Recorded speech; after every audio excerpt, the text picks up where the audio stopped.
Hello friends, இன்னைக்கு நம்ம என்ன படம் பார்க்க போறோம்னா போர் தொழில் மூலமா வெற்றி இயக்குனர்னு அறியப்படுற விக்னேஷ் ராஜா டைரக்ஷன்ல தனுஷ் நடிச்சு வெளிவந்திருக்கிற படம் தான் கரை. வேல்ஸ் பிலிம்ஸ் இன்டர்நேஷனல் தயாரிச்சு ஜிவி பிரகாஷ் மியூசிக் பண்ணியிருக்காரு. விவசாயிகளோட வாழ்வாதார போராட்டத்தையும் ஒரு வங்கி கொள்ளையும் மையமா வச்சு இந்த படம் வெளிவந்திருக்கு.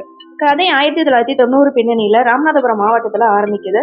வறட்சியான பூமி, மழை இல்லாதனால அந்த ஊரோட வறுமையை ரொம்ப யதார்த்தமாவே பதிவு பண்ணியிருக்காரு ஒளிப்பதிவாளரான தேனி ஈஸ்வரர். படத்துல தனுஷ் ஒரு சாதாரண திருடனா அறிமுகமாகறாரு.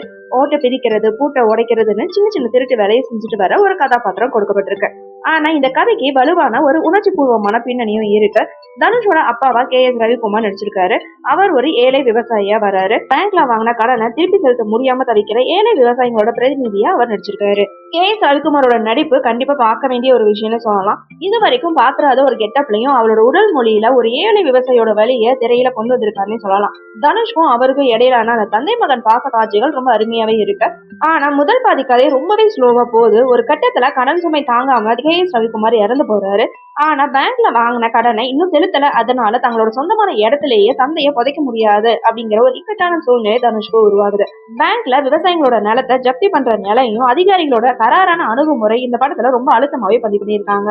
அப்பாவோட உடலை புதைக்கிறதுக்கு நிலம் வேணும், வங்கி கடனை அடைக்கிறதுக்கு பணம் வேணும் அப்படிங்கிற ஒரு இக்கட்டான சூழ்நிலையில தனுஷ் இருக்கிறாரு. சாதாரண திருடனா இருக்கிற தனுஷ் இப்போ ஒரு மிகப்பெரிய முடிவை எடுக்கிறாரு. எந்த பேங்க் தான் குடும்பத்தை செதைச்சதோ அந்த பேங்க்லயே கொள்ளையடிக்கணும் அப்படின்னு திட்டம் போடுறாரு. இதுதான் படத்தோட முக்கியமான திருப்பு முனையா காட்டப்படுது. முதல் பாதியில மமிதா பஜு கிராமத்து பெண்ணா அழகா வராங்க. சில எமோஷனல் காட்சிகள்ல நல்லாவும் நடிச்சிருக்காங்க. ஆனா இடைவேளைக்கு அப்புறம் அவங்க காணாம போயிடுறது கொஞ்சம் ஏமாற்றமாவே இருக்குன்னே சொல்லலாம். தனுஷோட நண்பனா வர பிருத்திவி, வயதான விவசாயியா வர MS பாக்ஸரோட நடிப்பு அருமையா இருக்கு. ரெண்டாம் பாதியில கதை கொஞ்சம் பேங்க் ராபரியா போகுது.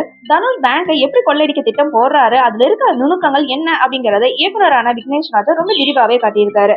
DSPயா இருக்கிற சுராஜ் தனுஷை எப்படியாவது பிடிக்கணும் அப்படின்னு துடிச்சிட்டு இருக்காரு. தனுஷ்க்கும் அவருக்கும் இருக்கிற அந்த கண்ணாமூச்சி ஆட்டம் ரெண்டாம் பாதியோட பிளஸ்னே சொல்லலாம். சுராஜோட வசனமும் நகைச்சுவை கலந்த அவரோட உடல் மொழியும் கொஞ்சம் ரசிக்க முடியாது இருக்கு. இன்னொரு பக்கம் பேங்க் மேனேஜரா வர ஜெயராம் அமைதியான வெள்ளத்தனம் காட்டியிருக்காரு. ரெண்டாம் பாதியில கொள்ளை சம்பவங்களுக்கு இடையில அந்த பரபரப்பு ரொம்பவே மிஸ்ஸிங்கா இருக்கிறது படத்தோட பெரிய மைனஸ்னே சொல்லலாம். இயக்குனர் விக்னேஷ் ராஜாவோட முன்னாடி எடுத்த அந்த போர் தொழில் படத்துல இருக்கிற அந்த விறுவிறுப்பு ட்விஸ்ட் இதுல ரொம்பவே கம்மியா இருக்கு.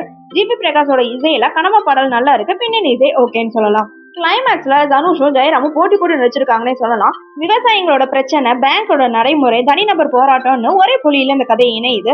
ஆனாலுமே கிளைமேக்ஸ் காட்சி கொஞ்சம் சினிமாத்தனமா இருக்கிறது தவிர்க்க முடியலன்னு தான் சொல்லணும். ஒரு அழுத்தமான சமூக பிரச்சனை பேச ஆரம்பிச்சுட்டு முடிவை கொஞ்சம் யதார்த்தமாவே சொல்லி இருக்கலாம். 2 மணி நேரம் 41 நிமிஷம் ஓடுற படத்துல சில காட்சிகளை கட் பண்ணி இருந்தாலே இன்னும் கொஞ்சம் விறுவிறுப்பாவே படம் இருந்திருக்கும். தனுஷ் தேசிய விருது வாங்கிய நடிகர் அப்படிங்கறத காட்டியிருக்காரு. அவரோட நடிப்பு ஆரம்பத்துல இருந்து கடைசி வரைக்கும் ரொம்ப அருமையா இருக்கு. திருடுற காட்சிகளையும் சரி, போலீஸ் கிட்ட அடி வாங்குற இடமும் சரி, பேங்க்ல கொள்ளையடிக்க திட்டம் போடுற காட்சியிலும் சரி மிரட்டலான நடிப்பு கொடுத்திருக்காரு. விவசாயிகளோட நில உரிமையை பேசுற ஒரு நல்ல கருத்துள்ள படமா இருந்தாலுமே திரைக்கதையில கொஞ்சம் வேகம் கம்மியா தான் இருக்கு. ஆனா மாஸ் ஹீரோவை வச்சுட்டு ஹீரோயிசம் காட்டுற இடங்கள் கம்மியா இருக்கிறது அவங்களோட ரசிகர்களுக்கு கொஞ்சம் ஏமாற்றம் தரலாம். ஆக மொத்தத்துல கரை படம் எப்படி இருக்குன்னு கேட்டீங்கன்னா, வறட்சியான ராமபுரத்தோட கதையை சொல்ற கரை படத்துலயும் கொஞ்சம் வறட்சியாவே இருக்குன்னு தான் சொல்லணும்.